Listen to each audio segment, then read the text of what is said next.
मैंने कहा कि जिस देश में अंधेर नगरी चौपट राजा हो वहां टका शेर भाजी टका शेर खाजा होगा। अगर मुख्यमंत्री ये कहें कि पानी के टैंकर से पानी इवेपोरेट हो जाता है, आप मुझे बताओ बंद टंकी में कितना पानी इवेपोरेट हो जाता है? जो देखो यार, सर वो मुन्ना कनाल की बात कर रहे थे, आप जबरदस्ती कर रहे हो, आप गलत कर रहे हो।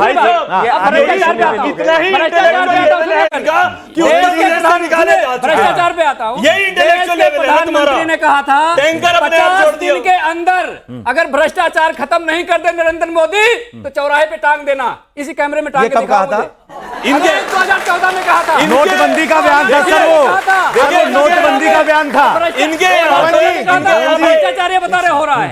इनके यहाँ पे जो है ना, दूसरी बात टीपू साहब जो है वो, इनके यहाँ पे टीपू आपका सवाल ले लूं, आपका सवाल ले लूं। सुन लीजिए, मैं एक और बात कहूं, नल से जल योजना जो है उसमें लगभग 4.5 लाख करोड़ रुपया खर्चा होता है। ये भारत सरकार का आंकड़ा है और पार्लियामेंट में जो बजट एलोकेशन उसका है, जिसमें से 9,000 करोड़ रुपया दिल्ली को मिला हुआ है। 9,000 करोड़ रुपए में अगर पूरे दिल्ली को पानी नहीं दे पा रहे हैं तो आखिर करेंगे क्या, ये बताइए मुझे। चलिए इसका राजनीतिक विश्लेषक से समझ लेते हैं सर, जितनी भी बातें हुई इसमें तार्किक है तो मौका दिल्ली को कोई 9,000 करोड़ रुपए नहीं मिला। देख लो भाई, बजट एलोकेशन देख लो। अजीब सी बात है।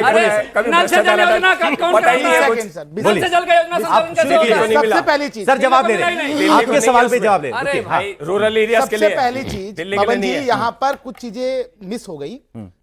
दिल्ली को दिल्ली बनाए रखने के लिए और दिल्ली को ऑर्गेनाइज करने के लिए श्रद्धेय प्रधानमंत्री श्री नरेंद्र मोदी जी की नेतृत्व में दिल्ली को एक सौगात दी गई। दिल्ली के अंदर 1700 अवैध कॉलोनियां थी, अनधिकृत कॉलोनियां, उनमें से 1511 कॉलोनियों को दिल्ली सरकार ने अप्रैल 2026 के अंदर नोटिफाई कर दिया और पीएम उदय योजना के अंदर उन सबको रेगुलराइज किया गया, जिससे कि एक सेकंड सर रुक जाइए, आपको नहीं है जानकारी, आप रहने दीजिए सर, आपको कुछ भी नहीं पता सर, आप शांत बैठिए। कर ही नहीं सकती। अरे आप शांत बैठिए सर, कैसी बातें कर रहे हैं? अरे भैया, पीएम उदय योजना के अंदर उनका रजिस्ट्रेशन होना है, कैसी बातें कर रहे हैं आप? ओनरशिप की बात हुई है, रेगुलराइजेशन की नहीं, इनको पता ही नहीं। आपको नहीं पता सर, आप पढ़ के आइए पहले, गवर्नमेंट ऑफ इंडिया आप पढ़ के आइए पहले। और रेगुलराइजेशन 30 जून 2014 को यूडी मिनिस्ट्री के अंदर हरदीप सिंह पुरी जी के द्वारा नोटिफाइड किया गया। अरे भाई साहब सुन लीजिए, अरे दिल्ली सरकार आने का हरदीप पुरी थे ही नहीं। अरे भैया, ये पीएम उदय अलग चीज है। आपने किनको बुला रखा है साहब? इनको जानकारी है? इनको पता ही कुछ नहीं, इनको कोई जानकारी नहीं है। खड़े होकर सर एक बड़ा दिलचस्प बात है, आपको सब पता है, बाकी सब बेवकूफ है। सही है, 1 मिनट, सही है, 1 मिनट हो गया। और कोई सवाल है? हो गया। दिल्ली सरकार के पास रेगुलाइजेशन लैंड राइट है। ऑडियंस का सवाल। केंद्र की बात कर रहा हूं मैं। अरे तो दिल्ली केंद्र सरकार के द्वारा दिए गए, कमाल हो गया। 30 जून अरे 2000 पीएम उदय योजना केंद्र की योजना नहीं है, सवाल ओनरशिप के लिए है सर। पता ही नहीं, ओनरशिप है वो, रेगुलाइजेशन नहीं है। सर मैं ये कह रहा हूँ कि मेरा ना क्वेश्चन दोनों लोगों से है, बीजेपी से और आम आदमी से, कि मतलब पानी पे तो सबने बात करी पर किसी ने हवा पे बात नहीं करी। अब ये बेचारा है यहाँ पे, मतलब इसको अस्थमा है और हवा बहुत बेकार है। डॉक्टर कह रहा है कि मतलब इसका वो तो जगह छोड़ दो या एयर प्योरीफायर अफोर्ड कर लो, पर अब वो ये गरीब है तो ऐसे कैसे अफोर्ड कर सकते हैं? हवा पे कोई बात ही नहीं कर रहा, पानी पे सब बात कर रहे हैं। तो वो क्या सर्दी का मौसम आएगा तभी चर्चा होगी या अभी भी काम हो रही है?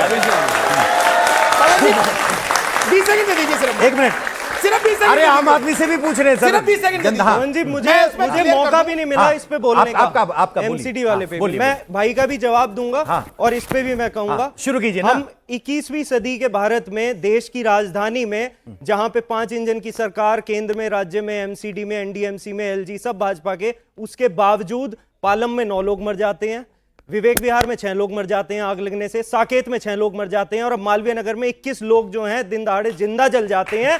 बार बार सरकार कहती है कि हम एक्शन लेंगे, हम कार्रवाई करेंगे। उस टाइम भी कमेटी गठित की थी, आज तक रिपोर्ट नहीं आई।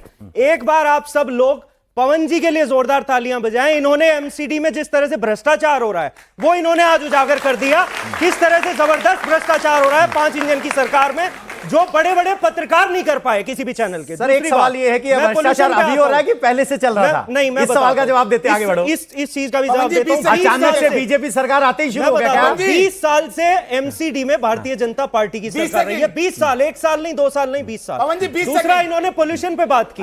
बेटा पोल्यूशन पे केवल दिल्ली की बात आपको समस्या हो रही है, बिल्कुल, लेकिन पूरे देश की समस्या है ये, और दिल्ली खासकर, क्योंकि हमारी एक रिपोर्ट कहती है वर्ल्ड हेल्थ ऑर्गेनाइजेशन की कि टॉप 3 पोल्यूटेड सिटीज में हमारा, टॉप 3 पोल्यूटेड कंट्रीज में हमारा देश आता है। 50 टॉप पोल्यूटेड सिटीज इंडिया की जो हैं वो हैं हमारे देश में। 22 राज्यों में भाजपा की सरकार है और हमारे दिल्ली की मुख्यमंत्री को AQI और AIQ में फर्क नहीं पता। तो आप किन से उम्मीद कर रहे हो कि सर बीजेपी से जवाब ले लेते हो, सत्ता में वो कह रहे हैं कि सर बिजली पानी सब गड़बड़ है, कब तक सुधार होगा?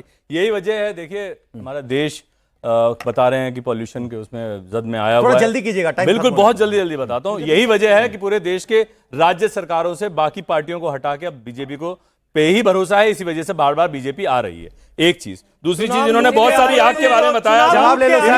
इनको बहुत सारी आग के बारे में बता दूं।